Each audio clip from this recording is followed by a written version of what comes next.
हमें हमेशा कहा जाता था यूथ और ख़वातीन ये फ्रंट फेस हैं पीटीआई के। वो कहते थे कि भई मैं ही प्रोडक्ट हूँ तुम लोगों का, मुझे ही तुम लोग अरे सेल करो और जो तुमने करना है मैम करो। एग्ज़ैक्टली ना इमरान किसी खान ये वर्ड हाँ, बोलते थे? हाँ, हाँ, बिल्कुल कि मैं ही मुझे ही तुम सेल कर सकते हो क्योंकि मैं नहीं हूँ तो कुछ भी नहीं है। ना वो किसी एमपी को घास डालते थे, ना वो किसी एमएनए को, ना वो किसी से वो कहते थे तुम अगर हो तो मेरी वज़ह से हो। जो औलाद बाप की नाफ़रमान होती है, उसके साथ बहुत बुरा होता है। तो मैम ये क्या इमरान खान की नाफ़रमानी का नतीजा कि आज 150 दिन में जेल में है, वो जिसने इस कौम के बच्चों में शऊर दिया, लेकिन वो मैम कैसा शऊर था कि 1 डेढ़ 100 दिन से उसके वो जेल में है, उसके बेटे उसको मिलने नहीं आए। तो मैम ये थोड़ा-सा बताएँ इतना क्लोज़ थी खान के क्या खान साहब अपने बच्चों की तरबियत नहीं कर पाए? 150 दिन से जेल में थे वो, कौम के बच्चों को शऊर दिया, अपने बच्चों को शऊर क्यों नहीं दिया? देखो अपने बच्चे तो उसने जमाइमा के हवाले किए हैं। वो 2 बेटे और 1 बेटी वो पाल रही है। मैम बेटी अ पे कौन-सी है? नहीं बेटी भी है, वो ज़ाहिर है वो तो पक्की सिक्का बंद बेटी है। वो इस खान अगर उसको ओन ना करे वो और बात है, लेकिन वो उसकी बेटी है। वो तो आप जाके तो फिर आप इनके पीछे से आप वो कोर्ट का की डिग्री लेके आएँ जिसमें उसने माना है कि हाँ, ये मेरी बेटी है और अच्छा मैं मैम। इसको सीता वाइट को देता हूँ इसके जो पूरे अच्छा, अच्छा हकूक हैं। मैं बेटी है मैम उसकी। बहरहाल, तो बहरहाल मैं कहती हूँ कि मैं तो जमाइमा को वैसे मैं एप्रिशिएट भी करती हूँ कि आज भी वो जितनी फंडिंग बाहर ये जो इकोनॉमिस्ट का भी आया जी, आर्टिकल, जी, जी मैम जी। वो रॉथस्चाइल्ड रॉथस्चाइल्ड फैमिली मैम बिल्कुल जी। 20% उसको ओन करते हैं 11% और गोल्डस्मिथ करते हैं मैम। ज़ैक गोल्डस्मिथ की बीवी जो थी वो रॉथस्चाइल्ड फैमिली से जी है। मैम। तो ये सारी ये जो है ना ये अभी कहानी वहाँ से वही चला रही है और पैसे भी वही निकाल-निकाल के देती है। लेकिन coming back to that point जिस पे हम थे।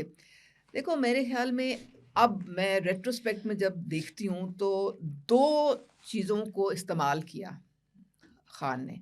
नंबर 1 उसने यूथ को इस्तेमाल किया, नंबर 2 ख़वातीन को इस्तेमाल किया। हमें हमेशा कहा जाता था यूथ और ख़वातीन ये फ्रंट फेस हैं पीटीआई के। ये मेरा हलावल दस्ता है और ये मैं इनके लिए आया हूँ, मुझे कुछ नहीं चाहिए, मुझे अल्लाह ने हर चीज़ दी है। मैं तो आप ख़वातीन को ये चक्कर दिया जाता था कि आप अपने बच्चों के लिए निकलें, उनके फ्यूचर के लिए निकलें। तो आज वो देख लिया ना, वो बेचारे जेलों में सड़ रहे हैं। वो निकला ही है मैम जेलों में मैम। जेलों बच्चों में से मिल सड़ नहीं रहे हैं सकती मैम। और कोई उनको पूछेंगे सिर्फ वो जो इनाम ने बता दिया था ना, इनाम ने बड़ी ज़बरदस्त बातें जी बताई थी, मैम। जो कि मुझे भी पहले कुछ नहीं पता थी। बनी गाला में सिर्फ वो जा सकते हैं लोग जो अमीर हों, जिनके बैंक बैलेंस हो। उनसे पूछा भी नहीं जाएगा, भई तुम कब आए, कब गए? उन सिक्योरिटी के रजिस्टर में उनका नाम भी नहीं आना चाहिए। कोई गरीब, कोई यूथ, कोई बच्चा उसकी पहुँच नहीं है वहाँ तक। तो मैं देख ही लिया था जो हाशिर हुआ था यहाँ जी, पे। जी, जी मैम जी, बिल्कुल। अच्छा मैम ये बात बताइएगा मेरी एक हमारे बहुत सीनियर एंकर हैं, पॉलिटिशियन हैं आजकल। मेरी उनसे ना बात हो रही थी और he was very close to Imran Khan. जिस तरह आप थी हम उसके ऊपर आते हैं और आज हम आपने कहा ना आज खुल के बोलेंगे। मैम वो बता रहे थे कि खान साहब के करीब कोई गरीब नहीं आ सकता, कोई ऐसा बंदा नहीं आ सकता जिसे स्मेल आ रही हो, तो इनको ऑर्डर्स थे अगर कोई ऐसा बंदा आता है तो उसको दूर कर दो। तो मैम क्या इसमें कोई सदाकत है कि खान साहब गरीबों से नफ़रत करते हैं? आपका क्या इस मामले में कहना है? देखिए, खान साहब सबसे ज़्यादा अपने आप से मोहब्बत करते हैं और उन्होंने बचपन से ही ये ख्वाब देखे हुए थे कि तो मैंने तो प्राइम मिनिस्टर बनना है और जब वो अपने आप को एक बंदा अक्ल कुल समझे और समझे कि जी वो हमें अक्सर कहा करते थे पूरी पार्टी को कार्त करते थे।